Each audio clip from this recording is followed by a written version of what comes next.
Hi everyone and welcome to today's stream. Right now I'm going to show you a really effective practice routine for beginners.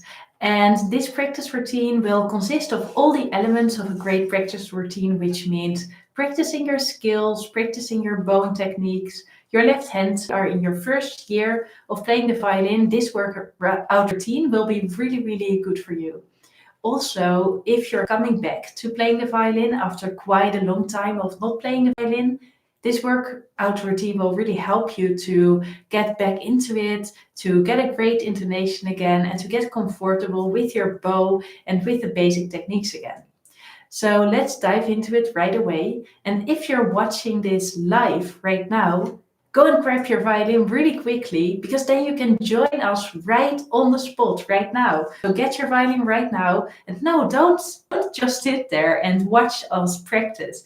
If you would practice right now for even if it is only 15 minutes with me right now, you are making progress. Every 15 minutes count. It is like a long journey learning how to play the violin. And you can compare it with just imagine you have a long journey to do by foot. So maybe you have to walk 100 kilometers by foot. Sometimes you don't really see the difference if you only set one step, but it does make a big difference. So right now, get your violin, no excuses. You really want to learn the violin, otherwise you wouldn't be on this channel. So don't let yourself be held back and get your violin and join me right now in this routine. And also let me know if you're joining this and if you have your violin ready, if you can hear me properly, because I'm just starting the stream and I'm not sure if everyone can hear me fine. So let me know in the comments if the sound is good. And as soon as I got the confirmation, I'm going to start with the practice routine.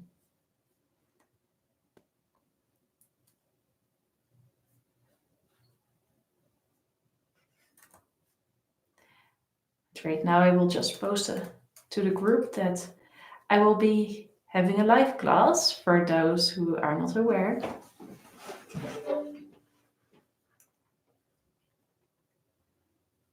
And meanwhile, get your violin.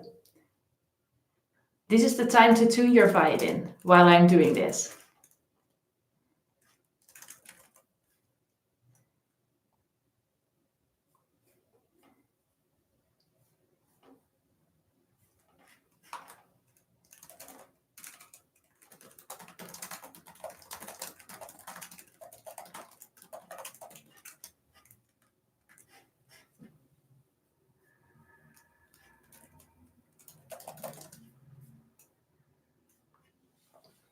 Okay, so meanwhile, I've been posting that I'm doing a live class and I hope that all of you are ready meanwhile and having your violin tuned.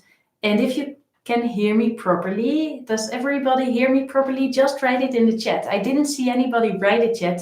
So just to be sure, write it in the chat if you can hear me, because that is needed if we are going to practice in just a minute. So also I'm welcoming everybody who's joining us today. Sergio, King, I see that Ugo is joining us, Rochelle, Hoon, Ugo, Mezzo Piano, Yvonne, Eugenie. So that is great. Okay, so everybody's hearing me. Let's get started with practice. No excuses, also not for me. We have to get started. We need to practice. We're not going to get results with just writing on the chat. So if you don't have your writing, get it right now. We are going to get started with the first exercise. Way I love to warm up is skills. You know that I love skills. I talk about it a lot in my video, and especially if you're a student at Julia's Violin Academy, you know that you have to practice a lot of skills. And that is because I truly believe in them. They really help with great intonation, getting more confident on your violin. So today we are going to start with one of my most recommended skills for beginners, which is the D major scale. So all just place your bow on the D string and we are just going to play an open D string right now all together. And just do that again. Make sure to get a beautiful tone. Try not to start the tone like... Of course I'm exaggerating, but start the tone very light and beautiful. Now we are placing our first finger on the D string and we are playing the first finger, or the E for those who prefer notes. Now we are going to play the second finger, high second or F sharp. All play this with me right now. Third finger or G, open A string. No vibrato needed for those who can't do vibrato yet. First finger on A or B, second finger on A or C sharp, so high second, and third or D.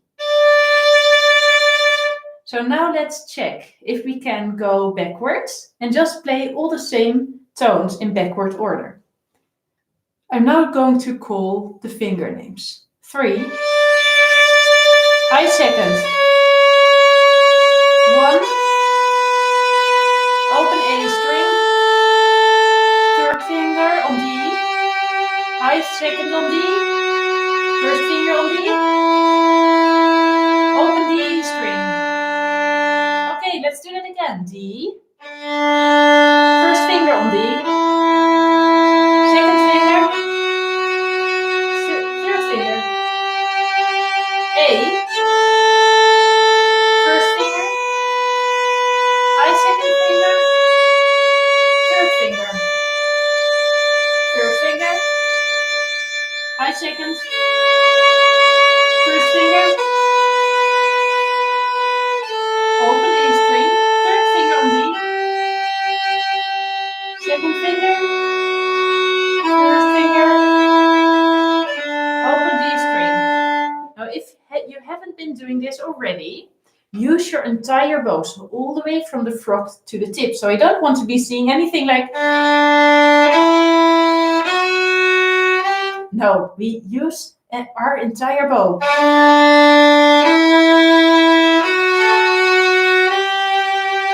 A lot of space, right? If this is fairly easy for you, and if you're like, hey Julia, I'm already using my entire bow and I played the complete scale correctly, in that case I would like to give you an extra challenge. In that case, play this with martelé bow strokes.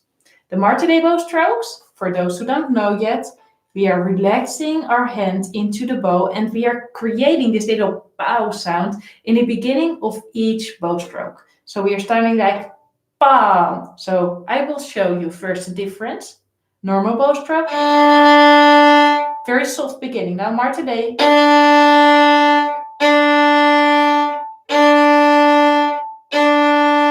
Do you hear? You have that little like scratchy sound in the beginning.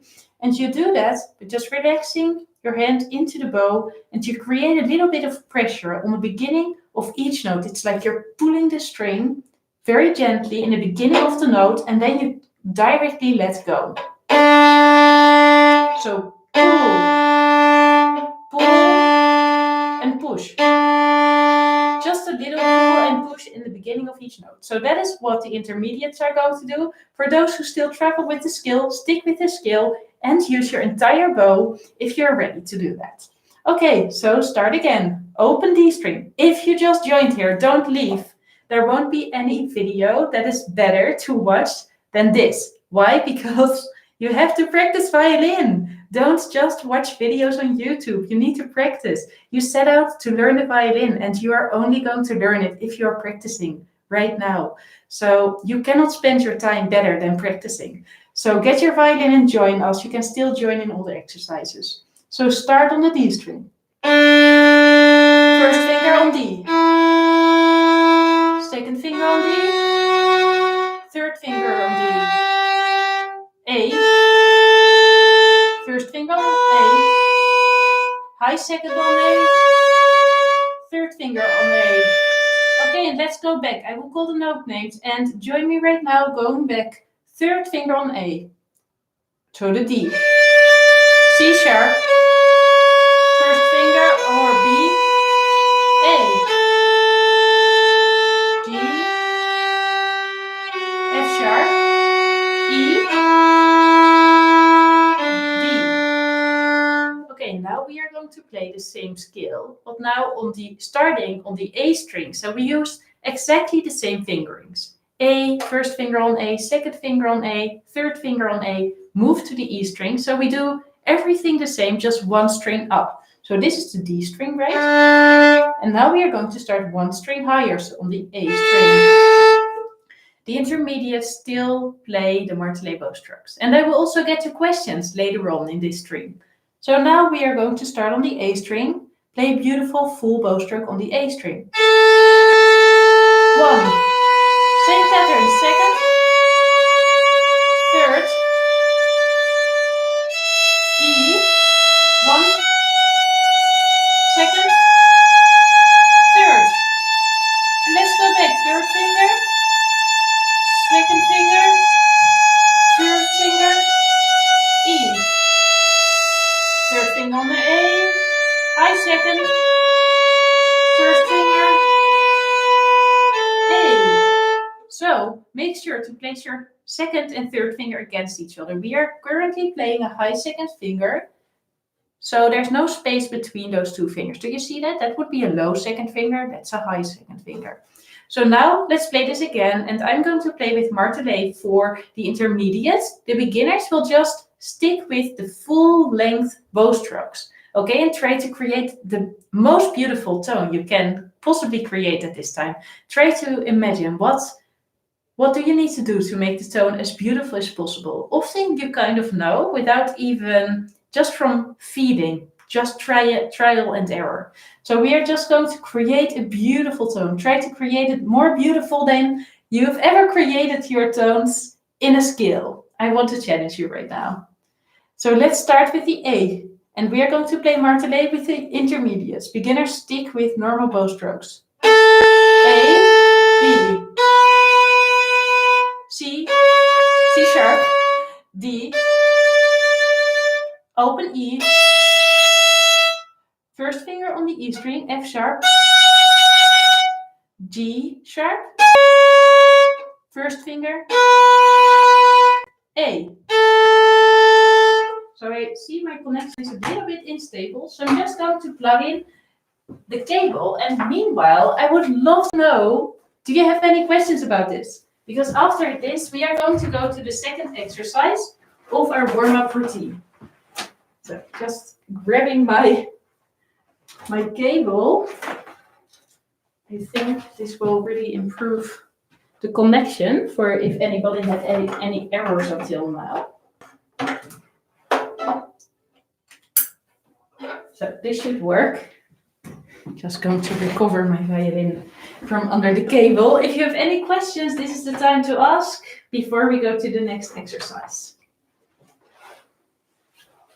So just checking out the chat. Okay, it seems that everybody is feeling like doing the next exercise. If you still have any questions, feel free to ask them, but I'm just going to continue. One very common issue among beginner violinists is the fourth finger. The fourth finger is very weak, and if you feel like you can relate, you will love to do this exercise right now. Fourth finger will love you for it, so let's just do it right away. So you are going to place your fourth finger on the violin and place it on the violin and play third finger on A string. So now you have the third finger on A and fourth finger. And now I want to challenge you to play this exercise. 3, 4, 3, 4. Could you try that? So in one bow stroke, you play 3, 4, 3, 4. If that is too difficult, just go back and forth. 3, 4, 3, 4. If that bow stroke is too difficult. If you can, just use this bow stroke. So all the notes on one long bow stroke. 3, 4, 3, 4. Okay, let's now do it with the metronome. Let's see. Here's the metronome. So we are going to start a little slower. And we are going to play 3, 4, 3, 4. 1, 2, 3, 4. 3, 4, 3, 4. 3, 4, 3, 4. 3, 4, 3, 4. 3, 4, 3, 4. And just imagine during this exercise exercise that your fourth finger is very strong. So you really, it's like going very quickly on the string with a lot of strength. So imagine a very strong fourth finger. Okay, we are going a level higher. A little bit faster now at 80 BPM. 3, 4, 3, 4.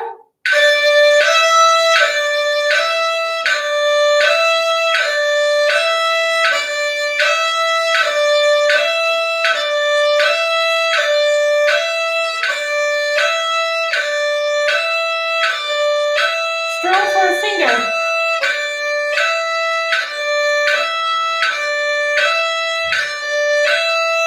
Okay, you might be able to do this a little faster. Let's go to a little faster and do it again. And 1, 2, 3, 4. 3, 4, 3, 4. 3, 4, 3, 4. And keep having a strong fourth finger. 3, 4, 3, 4. One left. Okay, I think we could do this a little faster. So prepare your third finger, make sure it's ready on the A string. If you're just joining, grab your violin and join us. You're not too late. You can just jump into this exercise right now. So we're going to place our third finger on A, fourth finger on A. Okay, and now let's play. 3, 4, 3, 4 in that tempo, right? 1, 2, 3, 4.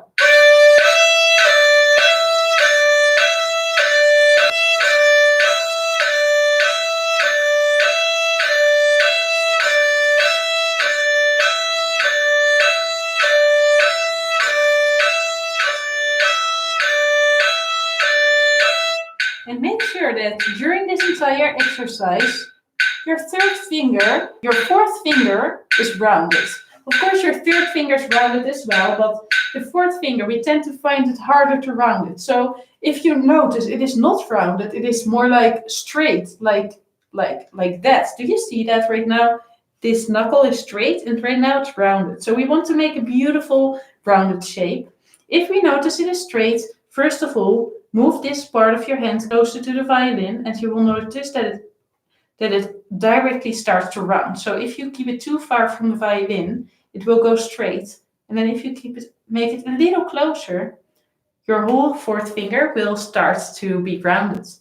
And also, if you feel like it's very difficult to round your fourth finger, there's many exercises you can do for it. Let's not dive into that right away because I can make another video on it. If you're interested, just write a comment after this video and I'll be happy to create a video about that. So now let's go to our next exercise. And before, if you have any questions about this so far, write them in the chat. So now I'm just checking out the questions.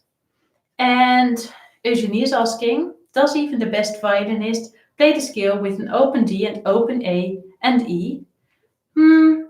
I think it totally depends what the violinist is practicing at that moment. But I do believe that good violinists, I see them often practice scales with open strings.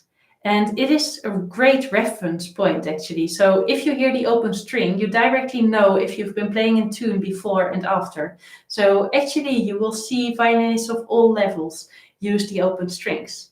Even in pieces, it's not only, you won't only use the fourth finger because it sounds more fancy. It is a different sound, but it's not necessarily a better sound. Sometimes you want actually that really big and kind of more, how could you call that? It is a very open kind of sound of the open strings. And sometimes we want that kind of sound and we use the open strings on purpose. And sometimes we want to have the soft sound of the fourth finger because there's a different sound, right? Open string sound different than fourth finger. So it is totally dependent on what you're practicing, what kind of piece you're playing. So it's actually a very good question because I know one of my students was like, Julia, I'm never going to play open strings anymore because you told me that fourth finger is more beautiful. And he was only playing fourth fingers from that time onwards. And then I kind of had to to tell him that actually sometimes open strings are actually great and that it is useful to practice that as well. It's just that fourth fingers are normally practiced least by most people. So it is useful to practice them in your routine. So I'm going to go to the other questions after this, but now let's go to the next exercise first. So in this exercise, we are going to practice let's see, what are we going to do next? Okay, we are practicing straight bowing. I know, straight bowing is like, I know that it is probably like you hear that in every YouTube video, and it is true because it is really, really important. And I'm not going to make it sound any fancier than it is. Straight bowing is just really, really important, and many violinists didn't master it yet, especially those that are watching this channel, because this is mostly for beginning violinists or adult violinists. So let's practice our straight bowing. Normally we don't practice this enough, so 5 minutes of practice will be really great for most people watching right now. So let's start by placing our bow on the A string. And if you have a mirror, look, I have a mirror over there. I don't know if you see that, that's a mirror. Can you see that? Yes, you can see that it is a mirror. So if you have a mirror, run towards the mirror and stand in front of it. You can also use your webcam. But if you don't have a mirror right now, you can also look at your bow, and you don't look if it looks straight. So straight would be parallel to the bridge, right? So if there would be a line going from the bridge down, the bow needs to be on the same line. Don't look necessarily at the line because it looks different if you look at it from this side than from a mirror. So it's more reliable to look in a mirror because we can't really, because of the angle of our eyes, we can't see if our bow is actually straight.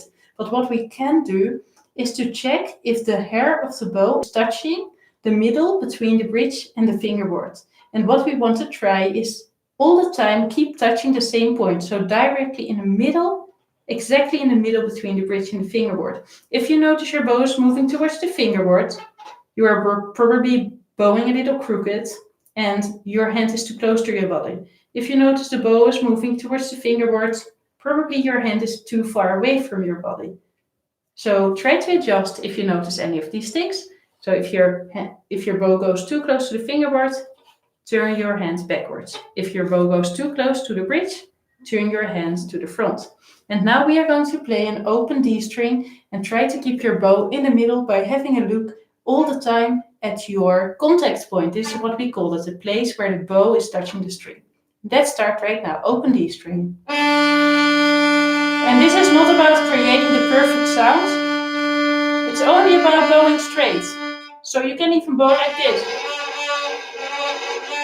No problem. It is only about bowing straight.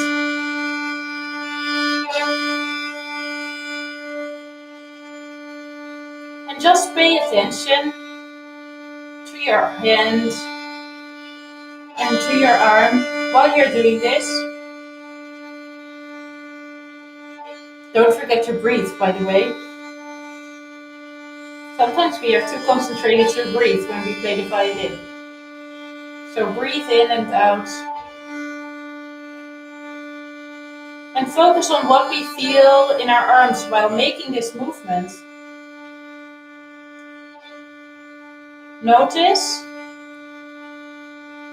how if you go down from the frog to the tip, at first you use quite much of your upper arm.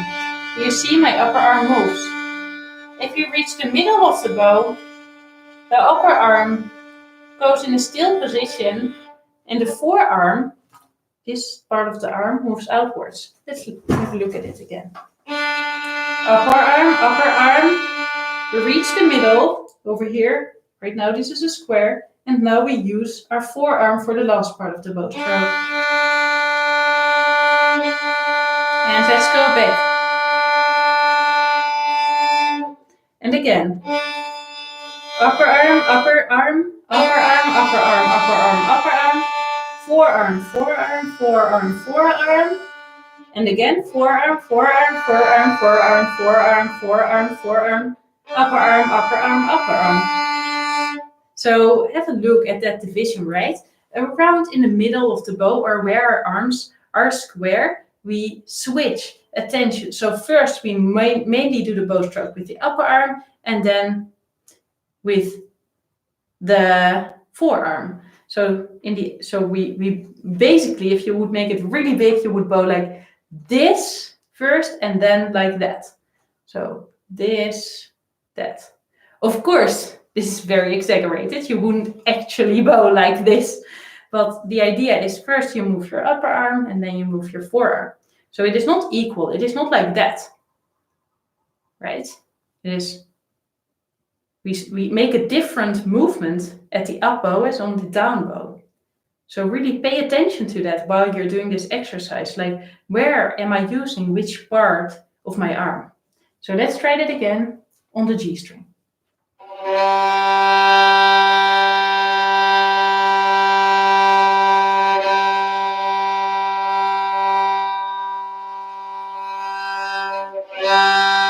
And actually, we all call these positions names. This is square position, because here our arm is square. Now we go to the middle. And now we are over here. Wait a second. Did I call this a square? Just before, this is a triangle, right? So this is triangle position. Maybe I did call it triangle. Now we are at square position. Do you see the arms? Bow and violin are square. And now we go on. And now we are at the rectangle position. So we are all the way straight. And now we go back. Square position. Triangle position. Triangle. And you can think of your arms in terms of these shapes. So we start at the triangle. We move to the square. And then we move to the rectangle. The rectangle, I'm not sure if I could see a rectangle in this. It's more like a straight line. So I like to think of it more straight. So let's go straight, square, rectangle. No, my English gets me so confused sometimes. What is triangle? Triangle. It's such a similar name, triangle and rectangle. Okay, let's do it again. Triangle, square, straight. Do you see how straight my arm is? It's like all the way straight, and the bow hold isn't even really good anymore. But that's normal, by the way. It's normal to kind of have very straight bow hold, especially if you have shorter arms. And now we go back. So you can think of it in terms of that rectangle, the square in the middle, and then the straight line, or think of it as moving your upper part of the bow, upper part of the arm, forearm.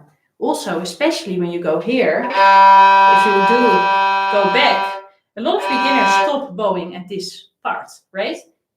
Maybe some of you do. Maybe you can recognize that often when you play songs, you just stop here. You don't go all the way back to the frog. And that is probably because you aren't engaging your upper arm enough. So in that case, you have to think, when you're at this part, upper arm. Do you see? It's all upper arm. So upper arm, forearm, upper arm, shoulder up. So you can even think of it like moving your elbow up. So elbow up, right? So let's try to make that again. Let's go back, let's go back, let's go back. Elbow up. So you get all the way to the frog. Okay, now let's go to our last exercise, and then I'm last exercise. This is especially for those who are still working on their bow hold, which is probably almost everyone. I mean, like, often we are working on our bow hold for a very, very long time, and always we notice imperfections and we need to improve it again. Actually, the bow hold is one of the things I find very difficult. And after 5 years of practicing, my teacher was just looking at me and just sighed at seeing my bow hold was still like I don't know what it was like. I think it was like that or something like that after like 5 years, and I was like playing Bach with a terrible bow hold, to be honest. So yes, I know what struggling with the bow hold means, because I've been through it myself for a very, very long time, and my just didn't didn't seem to find the bow hold relaxing. And so let's just practice this a little bit together. So what can you do to get a better bow hold? Okay, so the best thing you can do for your bow hold is before you start every song, place the bow on the string and create a beautiful bow hold. So what is a beautiful bow hold? Pinky fingers rounded and on the stick. The thumb, you can't see it very good on the video, but it's also rounded. It's not straight like that, it's rounded and it's under the stick. Do you see that? And then you go to the front. Do you see that these fingers, and especially the middle fingers, hiding the thumb? So if you would lift your middle finger, you would see the thumb, but if you put it on the bow, you don't see your thumb anymore. So the middle finger isn't over here, like above the thumb or under the thumb. Do you see here? Here you can see my thumb. It is in front of the thumb.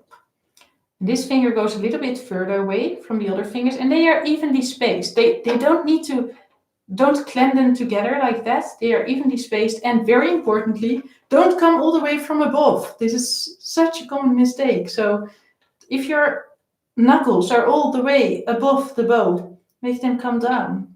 Do you see that this knuckle is like on the same line as the bow? Do you see that? It's not very easy to see it in the camera, but this knuckle is like on the same plane as the wood. It is not higher than that. And actually that lower hand makes your bow stroke sound so much more beautiful. So now you are now in a beautiful bow hold, and if not, you really need to review the bow hold lessons. And if you're part of Julia's Violin Academy, make sure to send in your video to let us help you check your bow hold if you're doing it correctly. So right now we're starting here, and now we are starting to bow one bow stroke, and we go back. Try to keep it straight, and now we look at the bow hold again. Did it change? Is it still good? Is it? Okay, now we go to the next bow stroke. This is a really boring practice, you could say. Oh, stop in the middle. How does your bow hold look? Is it still great?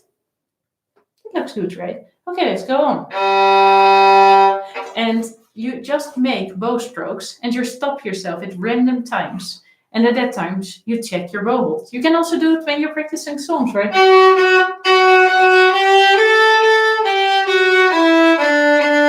Stop. Oh. Bow hold.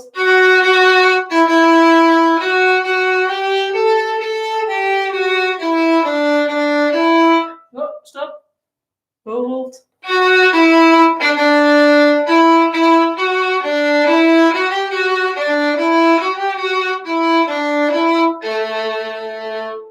Stop. Okay, and it is best to check your bow hold, especially in the lower part, because again, when you're all the way over there, your bow hold will, if you're all the way at the up bow, your bow hold will naturally not be the same as when you're at the frog. But at the frog, you should have really beautiful bow hold.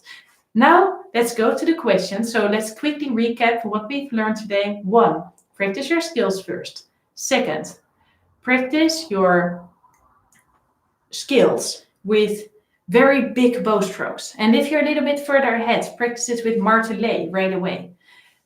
3, what have we practiced after the skills? Please remind me in the chat. What was it? Did we do first our finger exercises? I believe so. So 2 was finger exercise. In this day, we were practicing 4th finger exercise. You can also practice any other finger that feels difficult. So do your finger exercises to make sure to improve your finger dexterity and strength. Then the 3rd thing that we were working on is straight bowing, really essential skill. You also work on it while you're doing your skills, but you also do one exercise just to focus on that straight bow. Best would be in front of the mirror and try to be really aware which part of the arms are you using, right? We've been talking about triangle position, square position.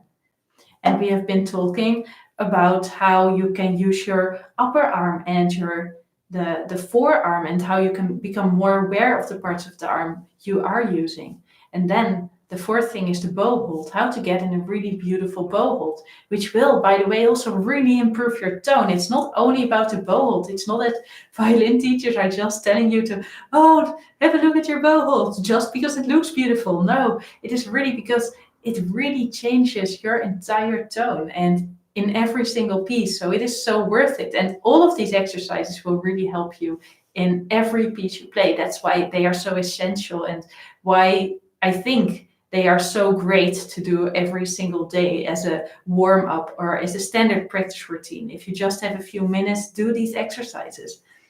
Now let's go to the questions. And there are no stupid questions, by the way. So if you think your question is stupid, make sure to ask it. It is probably a really good question. And probably more people have been wondering about it and thinking that it might be a stupid question. So let's go to the question of Sergio. Sergio asks, how long time is it necessary to find the correct position on the violin? So it is really, really dependent on the person and on the level of experience. And honestly, we never always find our perfect position, maybe except we are like the top 3 most talented violinists in the world. Like I also play out of tune sometimes, and all violinists do, but it is just that you play less out of tune the longer you play, and you get more and more confident that you normally play the notes in tune. So how long does it take until you play more or less most notes in tune? It so depends on the player, and I think it really depends on how well you can listen and concentrate while you practice. So concentrate on your tone. And that sounds really obvious and easy, but it isn't, because sometimes we are just so much worrying about, especially adult beginners, like where is our bow hand? What do we need to do with our left hand? And it is so logical, but we forget to listen. And so one really important tip is to not forget to listen.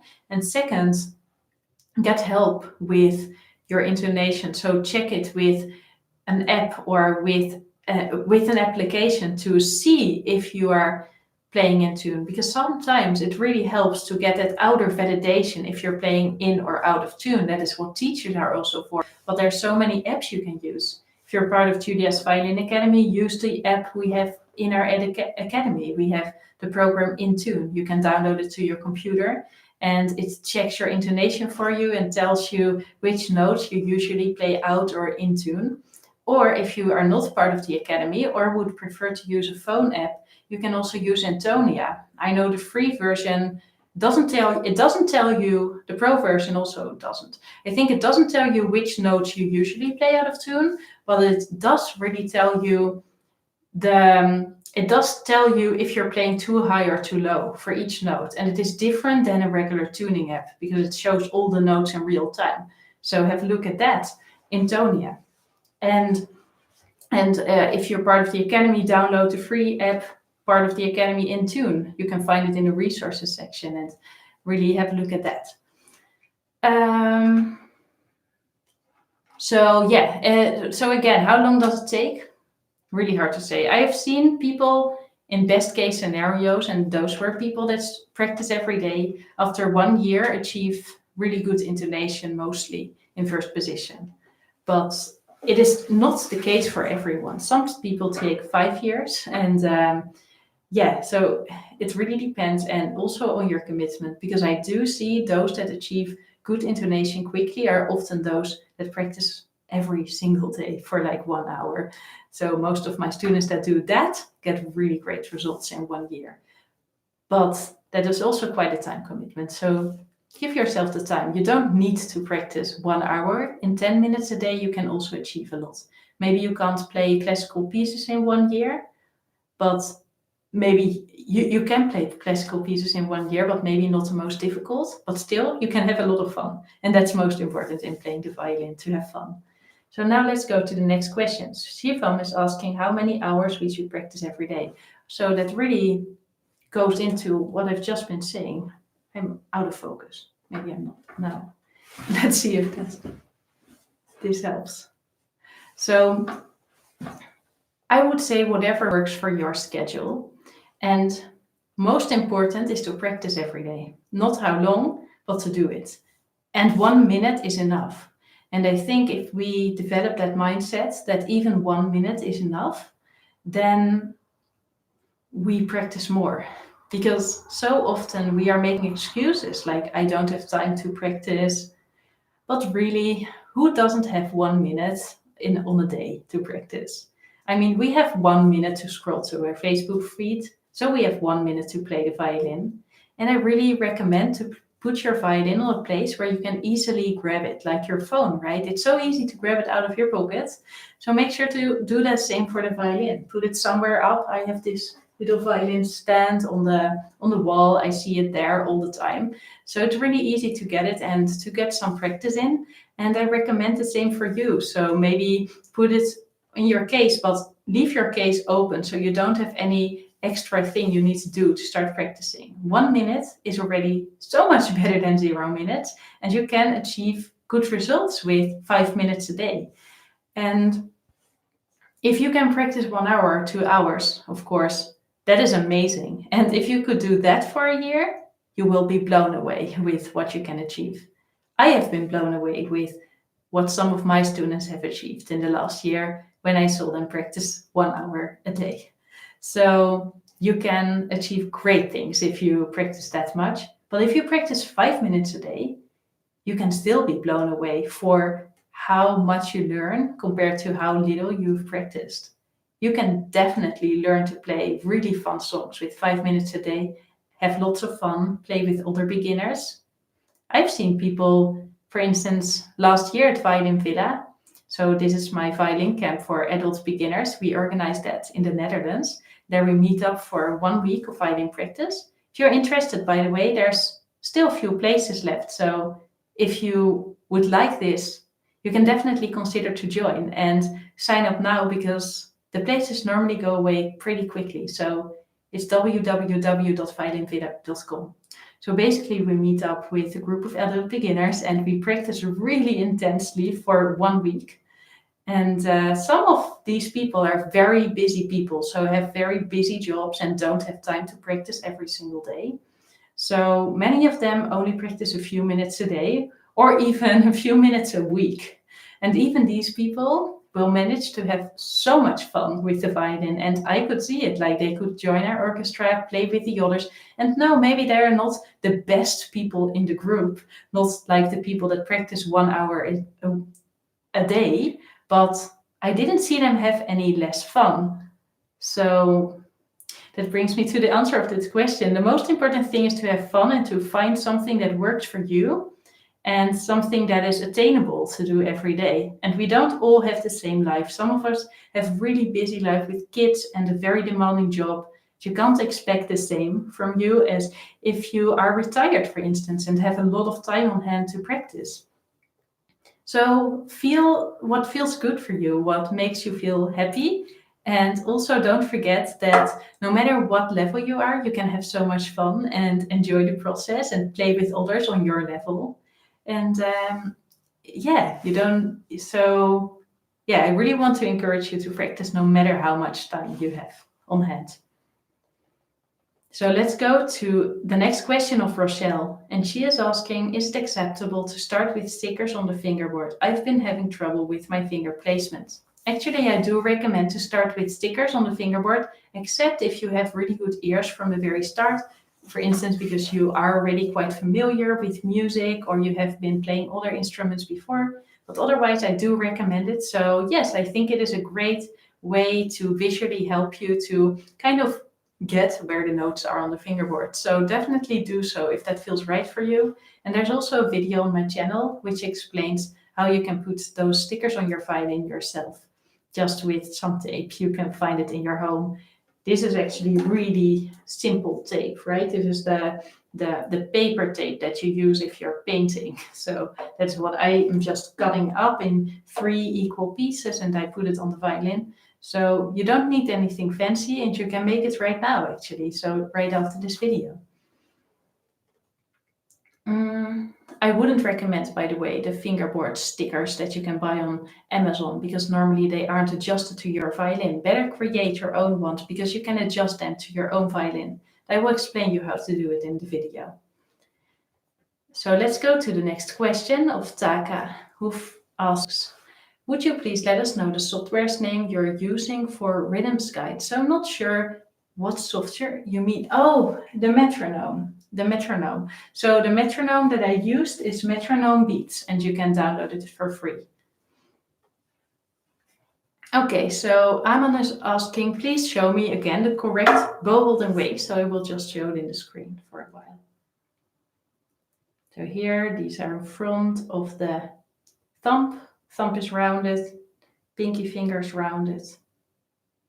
That finger is a little further away. Do you see that? It's a bit further away from the other fingers. The knuckles are low. Do you see that as well? If I look at it straight, they're not up here. They're down there. I'm going to have a look at the next question. Yes, this class will be recorded and you can rewatch it after this class ended for Bill, who was watching about the recording. So Sarah is asking, when and where is your adult beginner camp? That's a great question. I forgot to mention it. So it's in June, and I don't know the exact dates. I think it's starting at the 9th of June, or maybe there's 2 weeks. So you can join either 1 week or 2 weeks. If you want to get really deeply into practicing, you can join 2 weeks and really make a lot of progress in 2 weeks. Last year, some participants also shared they made more progress in that 1 week than their entire year before that, and I was really pleased to hear it. But it is also in a way logical because you will literally be practicing all day long.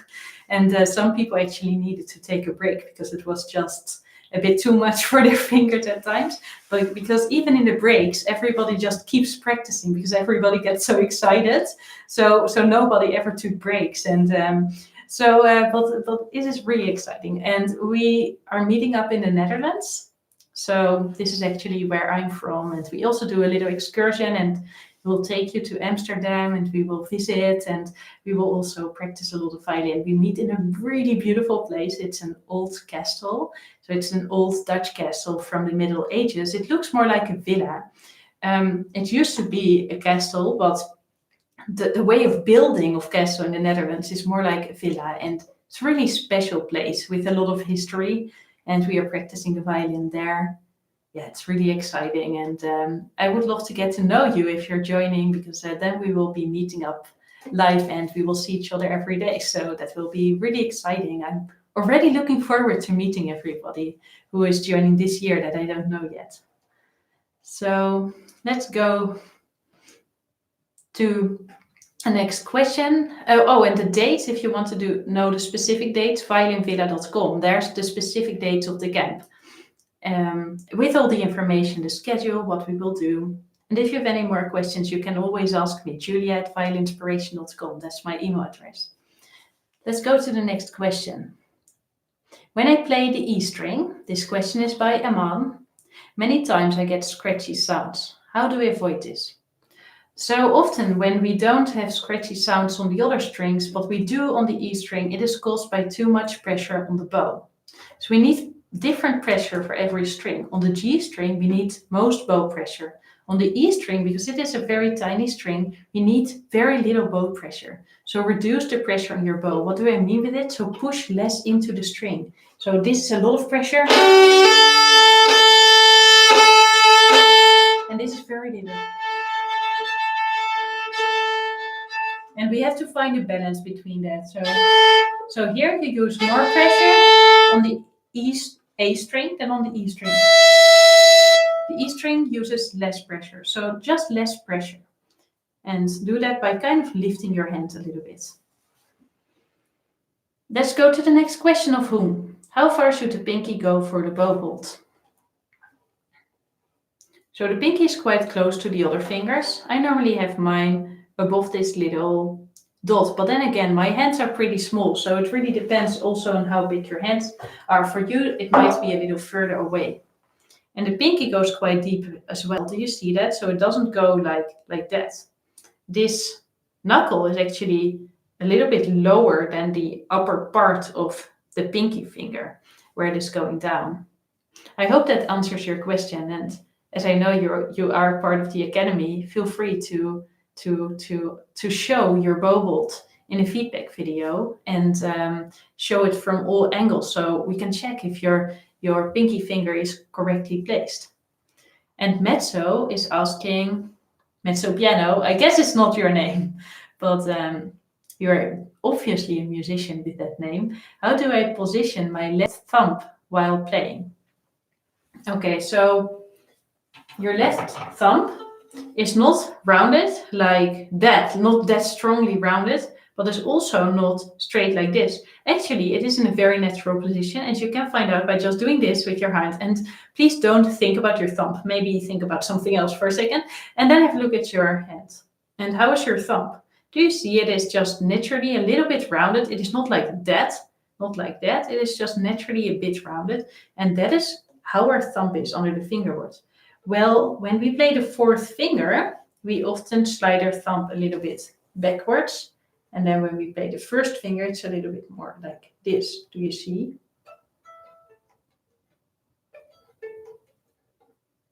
So actually the thumb is kind of sliding under a little bit with the fourth finger. So yeah, at least this is how I use my thumb, and I know many others do as well.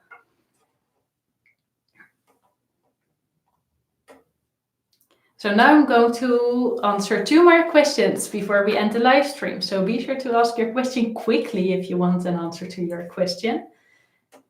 So let's see. Agnes is still asking a question. I have fingerboard stickers. When do you suggest to take off and start to play without?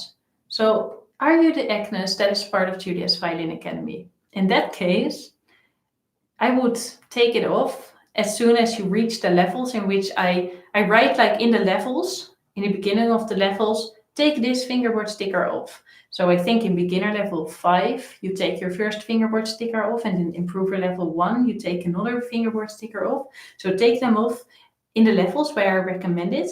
But generally, I would start with putting only one fingerboard sticker away. If you feel like you're getting comfortable playing the violin, remove only your second fingerboard sticker first, and just play for a while without your second fingerboard sticker. And if that starts to feel really comfortable and you feel like you can play a tune, you can remove your first fingerboard sticker. So I would do it gradually to make the process easier. Unless you are like, hey, wait a second, I don't even watch my fingerboard stickers because I hear if I'm playing a tune. In that case, you have to remove all of them because they will only be annoying. Actually, that is a great way to know if you should remove all your fingerboard stickers is, do you get annoyed by your fingerboard stickers?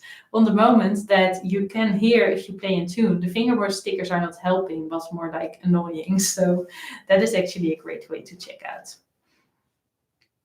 So I see there's no other questions anymore right now. So that's, oh, no, okay, there's a lucky person that has a bonus question. So that is the last question for tonight. How can I use my fourth finger easily? Is it very painful to my wrist when it is very painful to my wrist when I use the fourth finger? I think your wrist might not be in the right position. So it might be that it is like that or like that. The wrist is beautifully aligned with your forearm. And I do recommend to have your position checked. So for instance, sign up for the waiting list of Julia's Violin Academy and let us check your position. In the academy, you can send in your videos and then we can check what is causing it for you specifically, because it is hard to answer this question without seeing you. But what I can imagine is that currently your left hand position is not right. So I'm just going to go over the correct left hand position quickly to see if that will already help you. So first of all your fingers are coming from above and you're playing on your fingertips. Your hand and your forearm are aligned. So don't do this, don't do that.